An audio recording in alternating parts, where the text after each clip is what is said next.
You know how sa Sunday motivation videos like this one, I try to make you feel better?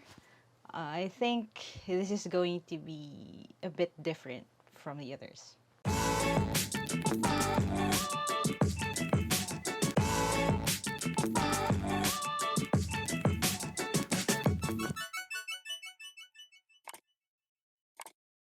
Hi there, thank you for checking out my channel. Thank you for clicking on this video. If this is the first video you're watching from my channel, I make educational and motivational content. This video right here is part of our Sunday motivation series where I try to encourage you and set the tone for your next week. And this entire project, the Sunday motivation series, started years back before the pandemic. Um, and I've been struggling sa totoo lang to try to keep making these for you kasi I also struggle with a lot of things myself. And this video is going to be a little bit different kasi I'm just going to be um, as raw and as unfiltered when it comes to something I struggle with right now. And I know I am in a different position sa marami sa ibang mga kababayan natin. I have the privilege of having a home. I'm privileged to work right here, to do things that I'm passionate about, like making educational content for you, making motivational videos, sharing my life, lessons with you, and just trying to, just make a positive impact in the world. It's a job that not a lot of people have the opportunity na magkaroon. I'm happy that I'm earning enough to at least, keep myself and my team afloat through this entire crisis. But with all the changes that happened, hindi ko madedeny yung isang malaking glaring fact sa life ko, which is I've been having really bad days itong past few weeks.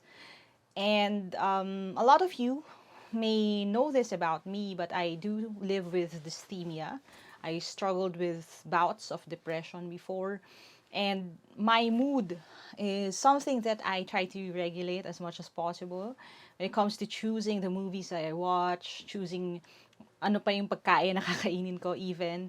Like, I know there are things that I should do more, exercise more, get more sunlight that could help me get myself out of this rut. And I have been trying to do all of those things. Pero may realidad dito which is isang taon mahigit na yung pandemic. And we've lost so many people who are so close to us to the point na hindi pa natin masyadong nag-grieve yung nawalang tao, may iba na namang may sakit or may iba na namang nawala. I've had so many friends come and go itong past year. I struggled with a lot. I guess the situation is really difficult for everyone. And to say na parang, okay, let's just slap on a quote or a verse or a video or an explanation, an anecdote here to make us ourselves feel better, hindi na siya masyadong nag-work after 1 year. Yan ang realidad. Kasi we all have these deep repositories na ng grief, ng sadness, ng minsan hopelessness pa nga because of the pandemic. So, what do we do with bad days then? Una kong tanong would be, kayo ba? Have you had bad days in the recent days? Itong mga huling linggong ito?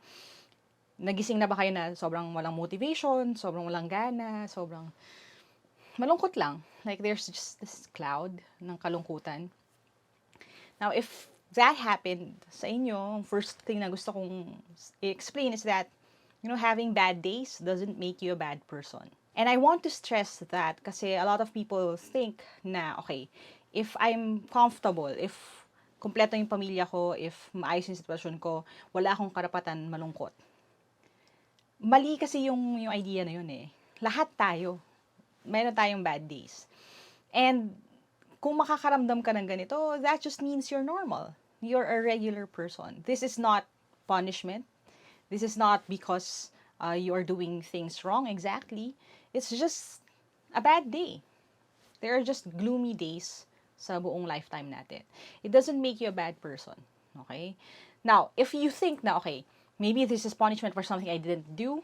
Like, maybe this is a bad day kasi may tambak na ako ng modules na hindi ko pa nagagawa, or I'm really procrastinating on a major life decision that I should have decided on. Then maybe you can take steps towards solving those problems. Pero yung generic na bad day lang, na yun, napakalungkot na mga nangyayari sa buhay natin, sama ng mga balita, normal yun. And we all go through that. Even the best people go through that. And it doesn't make you a bad person. That's the first thing I want to tell you, and to tell myself then. It's okay. It's normal to feel that way. Now, the second thing I want to stress is this. Bad days don't make a bad life. Now, what do I mean by that? This is something na I remember writing down sa journal ko. Kasi I need to remember it. And I need to remind myself of this. That even if for the past 2 weeks, I've had more bad days than good days, kung magtitake ako ng step back, mag-zoom out ako sa lahat ng nangyari sa buhay ko, those bad days, hindi naman siya mas marami kaysa dun sa okay days or sa happy days in my life. It's just that meron tayong bias or meron tayong tendency to remember the bad things more than we remember the good things. It's a bias that we have, a negative bias that we have, na natatandaan natin yung times that we failed more than the times na nagkaroon tayo ng victory sa life. And so, what we need to do is really take stock of everything that has happened so far. Sa akin, sa buong buhay ko, I've had siguro 5 bad days this past week. But that's just 1 week sa buong taon na ito. Past year na ito. And itong past year na ito, ang dami ring magagandang nangyari. I've met so many people online. I've interacted with so many of you online. I've had the privilege to talk to so many students, more than I've ever had in the past 30 years of my life before last year. And so, I get to do so many good things as well. So, those little moments na yon, those bad days, percentage-wise, hindi rin siya ganun karami.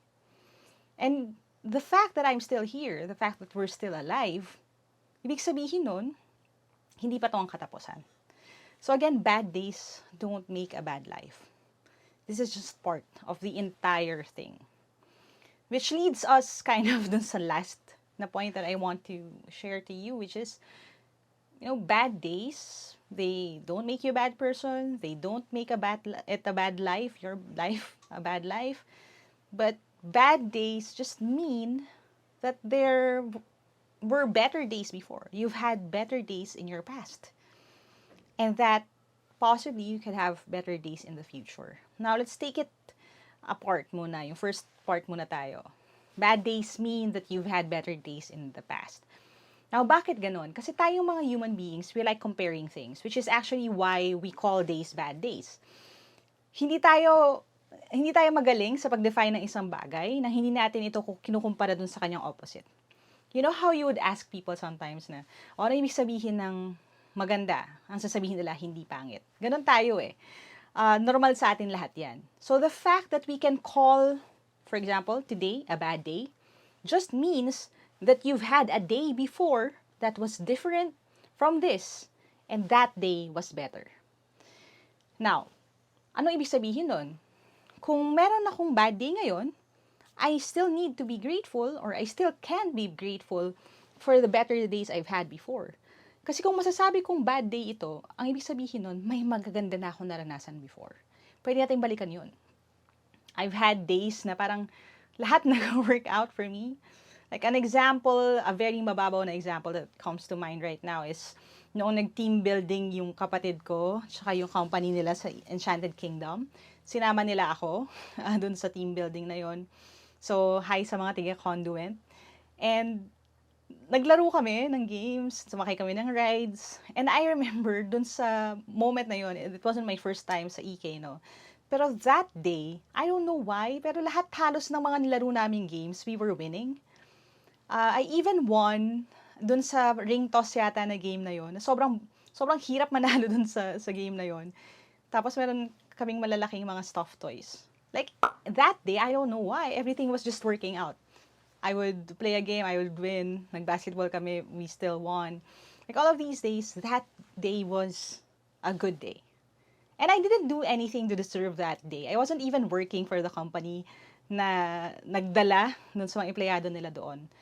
Sinama lang ako eh. But I was having a good day. And so, dahil meron akong araw na ganun, pag may araw na down ako, na everything isn't working, may mga nag-breakdown na equipment, or I'm in a particular mood, it just means na may point of comparison ako. Nasasabi kong masama to kasi mayroon ng maganda, and pwede kong balikan yung maganda just to remind me that my life isn't all bad. Now, doon na tayo sa second part, which is having a bad day just means that you could have better days ahead. Because that's how it is in life. Like, I know it's hard to hear after a year of quarantine that there are better days ahead, but we have to believe that. And we can believe that. Because again, in the same way that you've had better days before, you're having a bad day now, in the future you could have a better day than this. So we could live for that.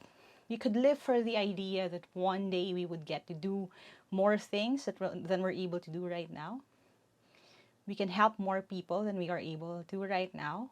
We can have access to the people we love someday.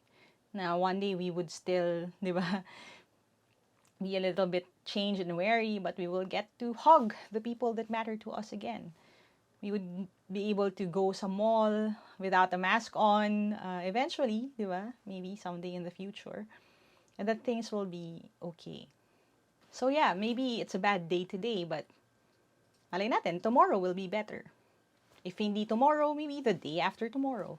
If not, then maybe a week from today. I don't know. But ang sure lang dyan would be, if today is really the worst day of your life, then maybe, di ba? Kung ito yung worst, yung kinabukasan, at least, hindi na ganito kalala.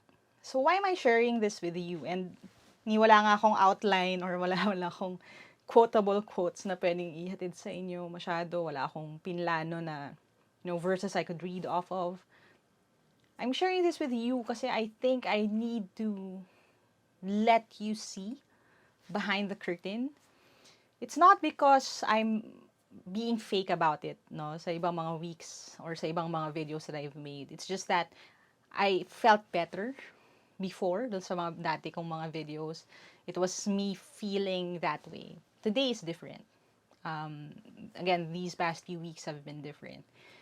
And so I want you to see that I do go through all of these things.